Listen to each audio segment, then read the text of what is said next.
16 Somashekaraiah RP. ಹಾ ಹೇಳ. ಸಾರಿ ನೆಂಟ್ರ ಬಂದಂಗ್ ಬರ್ತೀರಲ್ರಿ ನೀವು. ಇಲ್ಲ ಮತ್ತೆ ಹಾ ಅದು ಮುಂಚೆ ಸೆಟ್ಲ್ ಆಗಿದ್ದಾರೆ. ಊಟ ಗೀಟ ಏನ್ ಕೊಡಲ್ಲ ಇಲ್ಲಿ. ಸೀರಿಯಲ್ ನಂಬರ್ 13 ಸೆಟ್ಲ್ ಆಗಿದೆ ಸಮಯ. ನೆಕ್ಸ್ಟ್ ಏನೋ ಮಾಡಿದ್ವಲ್ಲ ಅದೇ ಲಿಸ್ಟ್ ಫಾರ್ ಡಿಸ್ಮಿಸಲ್ ಅಂತ ಬರ್ಲಿಲ್ಲ ಅಂದ್ರೆ ಅವ್ರು ಡಿಸ್ಮಿಸಲ್ ಅಂತ. ಈಗೇನ್ ಸೆಟಲ್ಮೆಂಟ್ ಮಾಡ್ಕೊಂಡಿದ್ದಾರೆ. I will file necessary application. But ಯಾವಾಗ ಹಾಕ್ತೀರಿ ಹೇಳಿ. ನಾಳೆ ಹದಿನಾರಾಯಣ ಯಾವತ್ತು ಮೆರಿಟ್ ಮೇಲೆ ಇಲ್ಲ ಅಂತ ಹೇಳ್ತಿದ್ದಾರೆ. ಪಾರ್ಟಿ ಇಲ್ಲ ಇದಾರೆ. ಅವ್ರೇನ ಸೆಟ್ಲ್ ಆಗಿದೆ ಅಂತ ಅವ್ರೆ ಇಲ್ಲ ಸೆಟ್ಲ್ ಆಗಿಲ್ಲ ಅಂತಲ್ರಿ.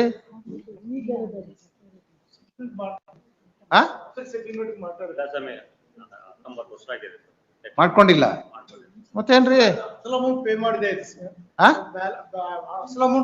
ಏನ ಹೇಳೋದಿನ ಲಾಯರ್ ಮೂಲಕ ಕೇಳಪ್ಪ ನೀನು.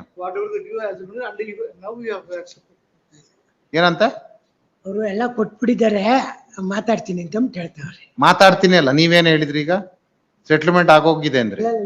ಪಾರ್ಟೀಸ್ ಮಾತ್ ಕೇಳ್ಕೊಂಡು ನೀವ್ ಹೇಳ್ಬೇಡ್ರಿ ಅಲ್ವಾ. ಮತ್ತೆ ಅದರ್ ಸೈಡ್ ಇಲ್ಲ ಏನೋ ಆಗಿಲ್ಲ ಅಂತಾನೆ. ಬಟ್ ಇದು ಆಕ್ಚುಲಿ ಡಿಸ್ಮಿಸಲ್ ಕೇಸ್. ಇದು ಮಾಡಿಫಿಕೇಶನ್ ಏನ್ ಮೇಡಮ್ ಇದೇನಿದು ಈಗ 13 ಏನ್ ಹೇಳಿದು ನೀವು ಕೊಟ್ಟಿರೋದು ಯಾವ್ದು? ಇಲ್ಲ ಇದು ಬೇರೆ ಕೊಟ್ಟಿದ್ದೀರಿ.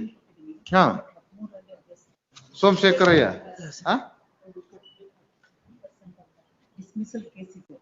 ಡಿಸ್ಮಿಸಲ್ ಆದ್ಮೇಲೆ ಜಸ್ಟಿಸ್ ಅಮರಣ್ಣವ್ರ ಮುಂದೆ ಹೋಗಿದೆ. ಅವತ್ ನೀವ್ ಏನ್ ಮಾಡಿದ್ರಿ ಮೆನ್ಷನ್ ಮಾಡಿದ್ರಿ. ಡೈರೆಕ್ಟ್ ಮಾಡಿದಾಗ pending consideration of IA number 1 and 2 deposit the 50% of the amount ಅಂತ ರೀಕಾಲ್ ಕೇಳಿದಾಗ ಆರ್ಡರ್ ಮಾಡಿದ್ದಾರೆ. Have you deposited that amount of 50%? Deposit ಮಾಡಿದ್ವಿ 50%. ಯಾವಾಗ ಮಾಡಿದಿರಿ ಹೇಳಿ.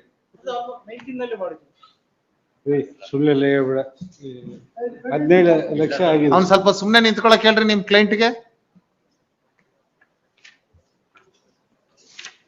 ಈ ಕೋರ್ಟ್ ಅಲ್ಲಿ ಕೇಸ್ ಡಿಸ್ಮಿಸ್ ಆಯ್ತು ನಿಮ್ ರಿವಿಷನ್. ಅದನ್ನ ರಿಕಾಲ್ಗೆ ಅಂತ 2 IA ಹಾಕಿದ್ರಿ. IA ನಂಬರ್ 1/25 ಹೌದಾ? ಅವ್ರ ಆರ್ಡರ್ ಏನ್ ಮಾಡಿದಾರೆ? Learned counsel for the petition submit that he will deposit 50% of the fine amount ಅಂತ ನೀವು ಸಬ್ಮಿಷನ್ ಮಾಡಿದ್ರಿ ಕೋರ್ಟ್ ಮುಂದೆ. ಅದಕ್ಕೆ ಅವ್ರು ಏನ್ ಹೇಳಿದ್ರು, pending consideration deposit 50% of the fine amount with in 1 week ಅಂತಂದ್ರು. Immediately after such deposit the respondent shall not precipitate the matter ಅಂತ ಡೈರೆಕ್ಷನ್ ಕೊಟ್ರು ರೆಸ್ಪಾಂಡೆಂಟ್ಗೆ. ಈ ದುಡ್ಡು ಯಾವಾಗ ಕಟ್ಟಿದಿರಿ ಹೇಳಿ ಈ ಆರ್ಡರ್ ಆದ್ಮೇಲೆ? ಯಾವತ್ ಕಟ್ಟರು ದುಡ್ಡು ಬಿಡ್ರಿ. ಈ ಆರ್ಡರ್ ಆದ್ಮೇಲೆ ಅದೆಲ್ಲ ಅಪಲೇಟ್ ಕೋರ್ಟಿಗೆ ಹೋದಾಗ ಮಾಡಿರ್ತಾರೆ. ಇದು 15/7/25 ಅದು ಅಪೀಲ್ ಅಲ್ಲಿ ಫೈಲ್ ಮಾಡಿದಾಗ ಅಪಲೇಟ್ ಕೋರ್ಟ್ ಅಲ್ಲಿ ಹೋಗಿ ಕಟ್ಟಿರ್ತಾರೆ. ಈಗ ಏನಾರು ಕಟ್ಟಿದಾರಾ? ಇಲ್ಲ. ಅಪೀಲ್ ಕೋರ್ಟ್ ಅಲ್ಲಿ ಕಟ್ಟಿದ್ದೆ ಅಷ್ಟೇ ಸ್ವಾಮಿ. ಅಪೀಲ್ ಕೋರ್ಟ್ ಅಲ್ಲಿ ಮುಂಚೆ ಕಟ್ಟಿದ್ದೆ. ಅದಕ್ಕೆ ಅಪೀಲ್ ಕೋರ್ಟ್ ಬಿಟ್ಬಿಡಿ. ಈ ಆರ್ಡರ್ 50% ಕಟ್ಟಿದಿರಾ? ರಿಕಾಲಿಂಗ್ ದಿ ಆರ್ಡರ್ ಇಲ್ಲ.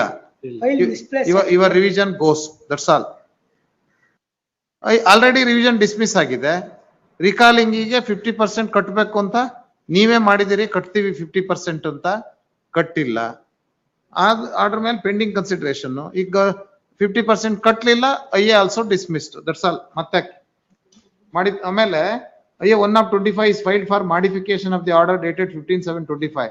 Registry to list this matter before the learned judge who has passed the order on 15/7/25 ಅಂತಿದೆ. 15/7 ಆರ್ಡರ್ ಅಮರಣ್ಣವ್ರ ಮುಂದೆನೆ ಹೋಗ್ಬೇಕಿತ್ತು, ನಮ್ ಮುಂದೆ ಮಾಡಿದ್ದಾರೆ. ಬಟ್ ಅದ್ ಏನಾರಾಗ್ಲಿ, you are not complied with the order of this court. IA is dismissed. Recalling.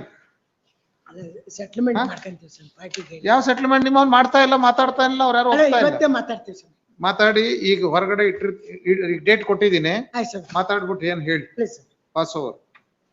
ಅದಕ್ಕೆ ಹೇಳಿದ್ದು ನೆಂಟ್ರು ಬಂದಂಗ್ ಬರ್ತೀರಿ ಯಾವಾಗ್ಲೂ ಅಂತ. ಇಲ್ಲ ಎಲ್ಲಾ ಕಡೆ ಈಗೇನ್ 16 ಹೇಳಿ. 16 ಎಂಟ್ರಿ ಮಾಡಿ ಕಂಪ್ಲೇಂಟ್ ಮಾಡಿದ್ದೀವಿ ಸರ್. ಇದ್ರಲ್ಲಿ ಹೆಂಗ್ರಿ ಎಂಟ್ರಿ ಮಾಡ್ರ ಆಗೇ ಇಲ್ವಲ್ಲ? IA 1/24 ಕಂಡೋನೇಷನ್ ಆಫ್ ಡಿಲೇ ಇದೆ 140 days. ಬೆಳಿಗ್ಗೆ ಬರ್ಲಿಲ್ಲ ಅಂತ ನಾವು ನಿಮಗೆ ಪಾಸ್ ಓವರ್ ಮಾಡಿದ್ವಿ. IA ಪೆಂಡಿಂಗ್ ಹಂಗೆ ಇದೆಯಲ್ಲ. ಅಲ್ಲ ಅಲ್ಲಿ ಟ್ರಯಲ್ ಕೋರ್ಟಾಗೆ ನಾವು ಡೆಪಾಸಿಟ್ ಮಾಡಿದ್ವಿ. Last time order is very clear. Please bar. Learned counsel for the revision petitioner is absent. Please bar. ಅದಕ್ಕೆ ಹೇಳಿದ್ದು ನೆಂಟ್ರು ಬಂದಂಗ್ ಬರ್ತೀರಿ. There is a delay of 140 days in filing the petition. And though this revision petition is filed in the year 2024, Learned Counsel for the revision petitioner is not pursuing the matter. However, in the ends of justice, one more opportunity is given. If the learned counsel for the revision petitioner does not appear in the next state of hearing, the petitioner will be dismissed ಅಂತ ಮಾಡಿದೀನಿ. ಇವಾಗ dismiss ಬೇಡ ಮಾಡ್ಬೇಕು. ಬೇಡ ಯಾಕೆ? ಏನಕ್ಕೆ ಇಟ್ಕೋಬೇಕ್ರಿ 24ದು? ಏನಕ್ಕೆ ಇಟ್ಕೋಬೇಕು ಹೇಳಿ? ಹಾ ಹೇಳಿ, ಏನಕ್ಕೆ ಇಟ್ಕೋಬೇಕು?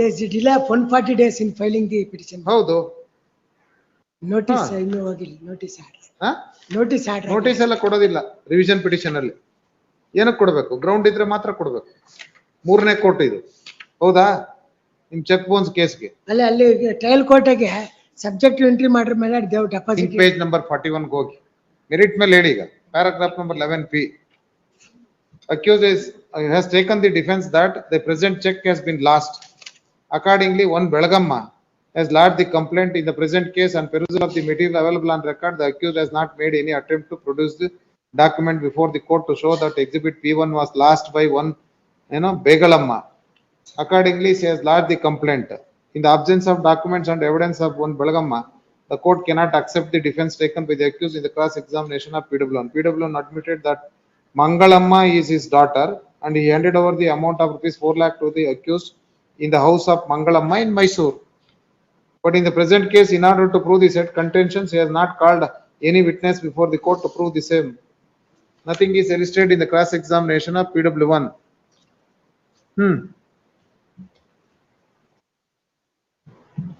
ನಿಮ್ಮ ಚೆಕ್ ನ Mangalamma has stolen the check book. Complaint ಎಲ್ಲ fabricated the said check available in the check ಅಂತ. ಏನ್ ಮಾಡಿದ್ರಿ? ಏನು ಕಂಪ್ಲೇಂಟ್ ಎಲ್ಲ ಕೊಟ್ಟು ಸಿವಿಲ್ ಮ್ಯಾಟರ್ ಅಂತ ಬಿಟ್ಟು ಕ್ಲೋಸ್ ಮಾಡ್ಬಿಟ್ಟು ಕೋರ್ಟ್ ಮುಂದೆ ಎಲ್ಲ ಹಾಕಿದಿರಿ ನೀವು ಆ ಡಾಕ್ಯುಮೆಂಟ್ ನೇನೆ? ಏನು ಮಾಡಿಲ್ಲ, ರಿಪೋರ್ಟ್ ಇಲ್ಲ.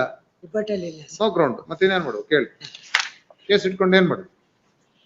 ಸೆಟಲ್ಮೆಂಟ್ ಮಾಡ್ಕೊಂತೀವಿ. ಸೆಟಲ್ಮೆಂಟ್ ಏನ್ರಿ? ಈಗ ಡಿಸ್ಮಿಸಲ್ ಇಟ್ಟಿರೋದು. ಬೇಡ ಸ್ವಾಮಿ, ಸ್ಮಾಲ್ ಅಮೌಂಟ್ ಕರ್ಸಿ. ಇವತ್ತು ಬಂದಿದ್ದೀರಿ, ಹೇಳಿ ನಿಮ್ಮ ಮೆರಿಟ್ಸ್ ಅಲ್ಲಿ ಹೇಳಿ.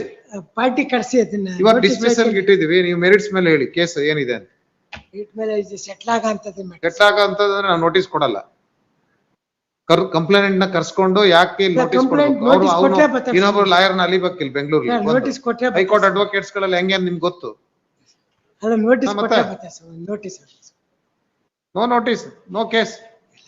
No case. Why this court has to, third court has to issue notice to the complainant? ಅವನು ಯಾಕೆ ಬಂದಿ ಲಾಯರ್ ನ ಫೀಸ್ ಕೊಟ್ಟು ಇಟ್ಕೋಬೇಕು? ನೀವ್ ಮಾಡಿರೋ ತಪ್ಪಿಗೆ ಅವನೇನ್ ಮಾಡ್ಬೇಕು ಹೇಳಿ? ಏನೋ ನೋ ಗ್ರೌಂಡ್. ಅಲ್ಲ ಬಡವರಿದ್ದಾರೆ ಸ್ವಾಮಿ, ತೀರಾ ಬಡವರು. This matter is listed for dismissal. However, counsel for the petitioner appeared in the afternoon session and having considered the reasoning given by the trial court in paragraph number 11 p with regard to the check was lost and also the check was stolen and complaint was given and the same was not produced before the trial court and no rebuttal evidence before the trial court with regard to the defense which was taken and also even the revision petitioner not entered into the witness box and in the cross examination of PW1 though made in length nothing is elicited from the mouth of the PW1 and trial court given the reasoning in paragraph number 11p as well as 11q and 11r that no rebuttal evidence and appellate court also having taken note of material available on record reappreciated both oral and documentary evidence available on record in paragraph number 13 and also in paragraph number 14 and 15 and no note in the reply notice marked at exhibit. An allegation is made that Mangalamma made a theft of checkbook of accused and she has fabricated the check and accused has not signed any check. But during the course of cross-examination of PW1, no where such suggestion has been put to the PW1 and the same is considered in paragraph number 15 of the judgment of the appellate court. And when such reasoned order is passed by the trial court and also the appellate court, I do not find any grounds to